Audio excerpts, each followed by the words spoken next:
Good morning, viewers. Today I will discuss Article 131, 132, 133, 134, 134A, 135, 136, etc. Jurisdiction. I had already dealt with the jurisdiction facts, jurisdictional facts, jurisdictional errors. Now let us see, with reference to the AOR exam, the jurisdiction as given in the Constitution, and the Constitution with regard to the Supreme Court speaks on the jurisdiction starting from the original jurisdiction, which is provided by Article 131. Article 131 speaks that the Supreme Court shall have exclusive jurisdiction in the matter of disputes between the Government of India and the states on one side or mutually against each other.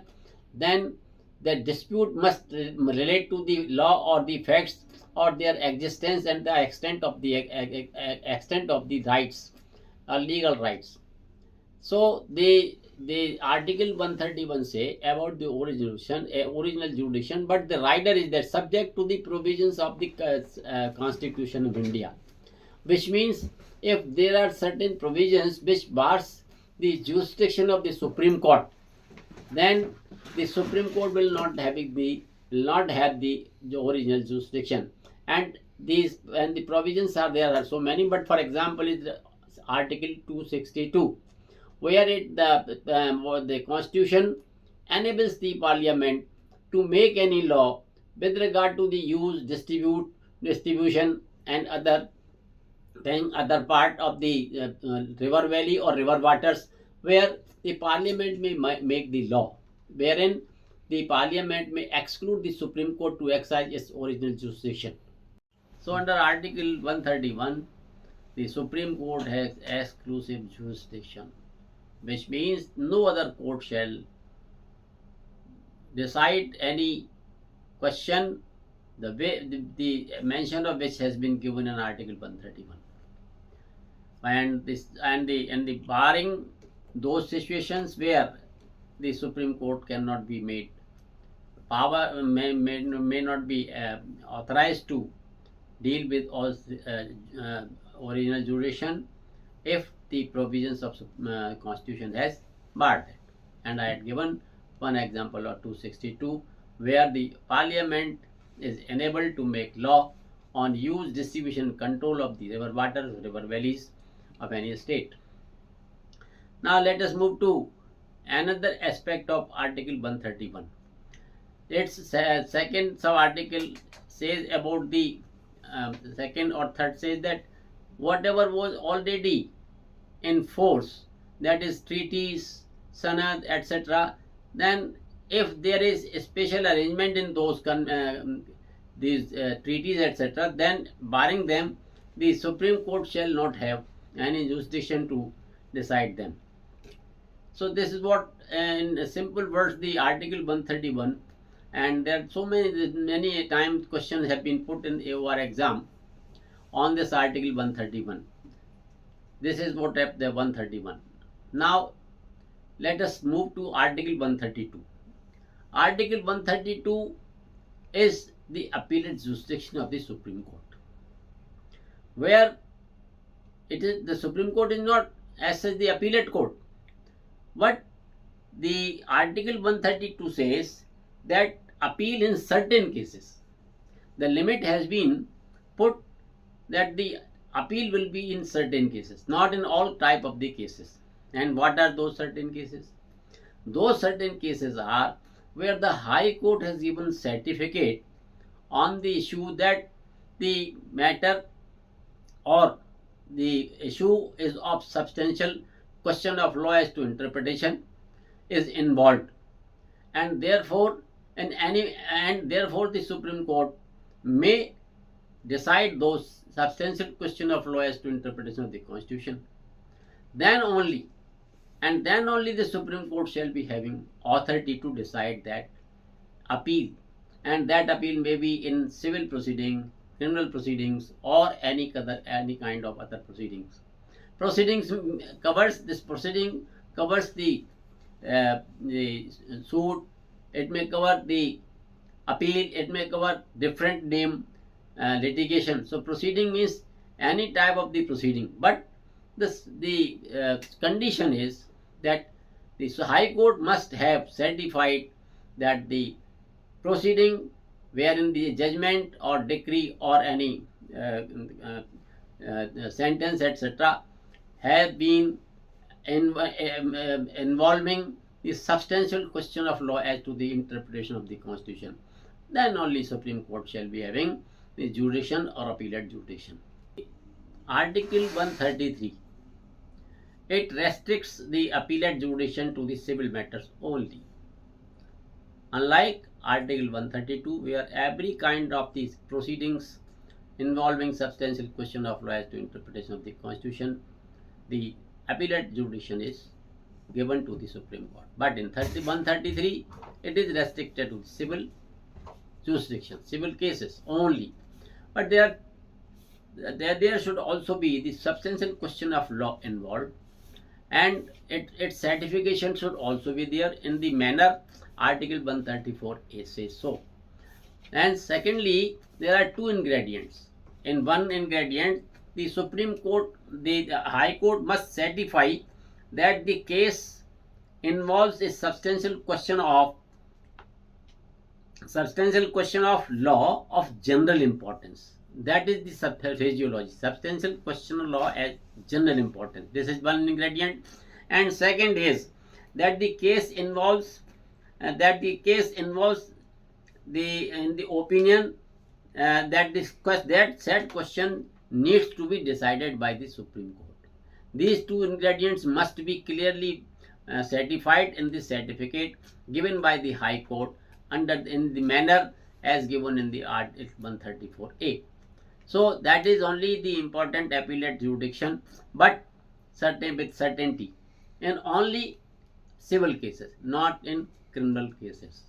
The Supreme Court shall have also the appellate jurisdiction to exercise under Article 134, and that is also restricted to the criminal matters.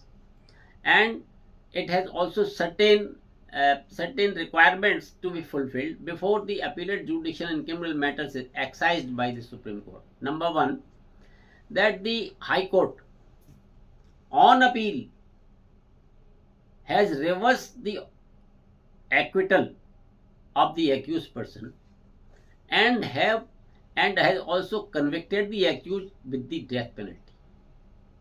Then only the Supreme Court shall be having the appellate jurisdiction.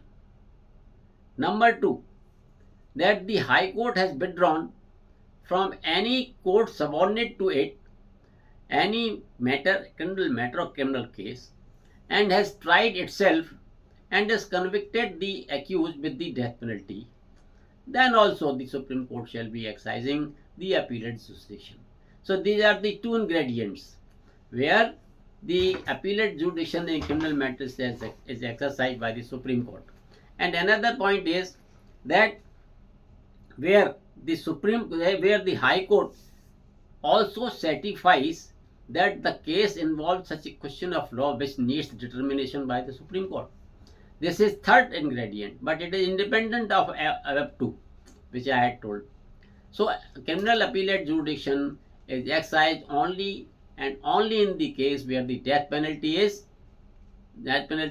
imposed by the High Court, and in those circumstances which have been mentioned in Article 134.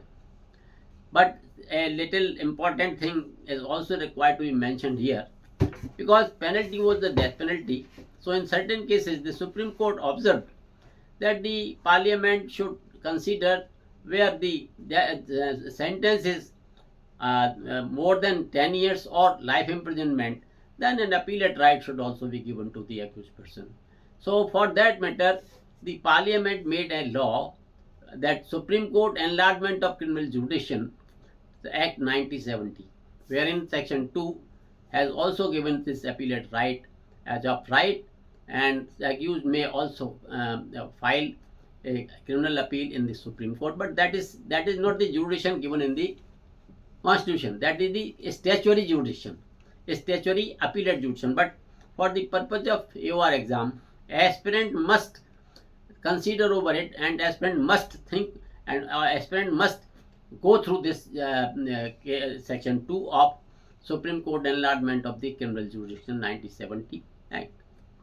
Moreover, thereafter, again in Criminal Procedure Code 1973, such type of the things have also been considered in section 379, but that is also the statutory appellate jurisdiction or statutory criminal appellate jurisdiction, which will be told later on when this appellate jurisdiction is over in reference to the Constitution of India.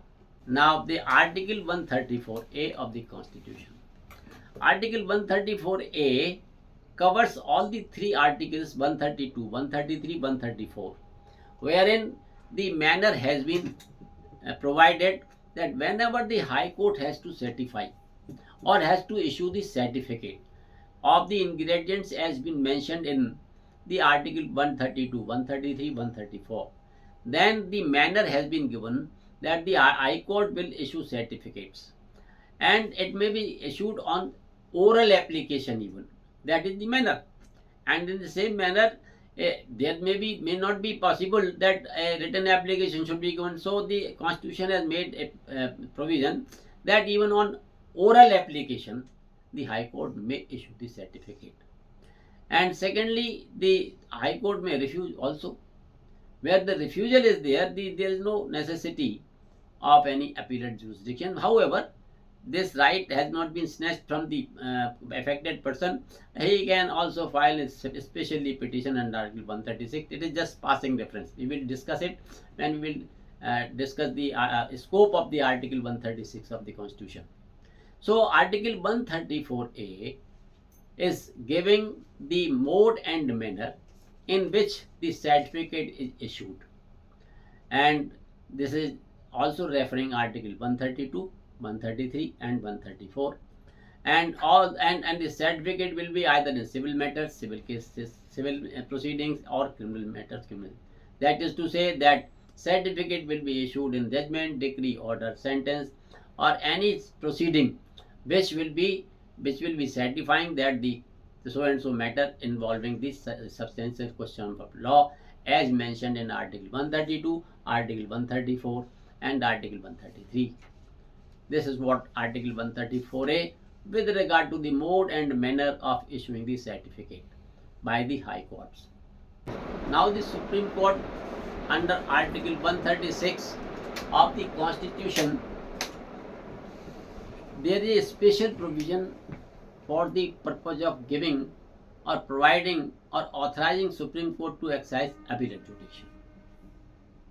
It says that notwithstanding anything contained in this chapter means from Article 124 up to the 136, the Supreme Court shall have in its discretion special leave to appeal against any judgment, order, decree, sentence, or any determination in any matter or cause, may exercise its appellate jurisdiction. The meaning is that the appellate jurisdiction will be conferred by the Constitution only when the Supreme Court exercises its discretion. But the phraseology is very important, that the Supreme Court, notwithstanding anything contained in this chapter, shall have in its discretion a special leave to appeal, grant a special leave to appeal against any judgment, order, decree, sentence, or any other determination. So it can be divided in two parts. First part is that the Supreme Court shall have jurisdiction to grant a special leave. Leave means the permission. The word permission in itself is restricting the discretion, but it says the special leave, that is special permission, and not only the special permission, yet it has been restricted by the word in its discretion. So discretion, special leave are the words which restricts the exercise of the Supreme Court to exercise its appellate jurisdiction. And these are the phraseology because of which the Supreme Court has to appellate has to exercise appellate jurisdiction very carefully, cautiously. And another aspect is that as soon as the leave is granted, now whatever is the nature of the impugned judgment, it is now appellate. It is now appealed. It stands appealed to the Supreme Court, and appeal shall lie to the Supreme Court. In the same manner, in other cases, the appeal lies, whether it is civil matter, criminal matter, or any other proceeding. There is hardly any restriction on that regard. So this is very special article where the Supreme Court has been conferred an authority by the Constitution to exercise appellate jurisdiction. So sometimes advocates say, the eminent advocates say, when the court says the special, extraordinary special jurisdiction, whereby the Constitution has conferred upon the Supreme Court itself, whenever it finds on its discretion that appellate jurisdiction is to be given to any matter, whether it is civil, criminal, or any other nature, then it will grant especially to appeal, and the matter will be treated thereafter as appeal. So this is what Article 136. Another angle is that it is such an article where the Supreme Court, as soon as grant special leave to appeal, it means that the Supreme Court itself itself conferring appellate jurisdiction on itself, simply and merely by exercising the discretion. So this is the specialty of this article. As soon as the leave granted, the authority to decide is conferred by the Supreme Court itself upon itself. So this is the speciality of this Article 137. And nowadays in the practice, there are so many cases are filed under Article 136, and the Supreme Court has, in its scope, has a voluminous interpretation has been given on the Article 136. So on the scope of the Article 136, a grave situations have come before the Supreme Court, and where in first case, Pritam Singh versus State of Punjab, the Supreme Court said that there should be such complexion of the matter, then Supreme Court's conscience is shocked, then the special leave is to be granted. Now next time we will discuss all other powers. Since we have taken the jurisdiction, original and appellate, now the powers and functions of the Supreme Court. Next time, in the next video, we will discuss this for the purpose of aspirants of AOR exam, so that they should have, and with reference to the Supreme Court rules. Next time we will do all these aspects in the next video.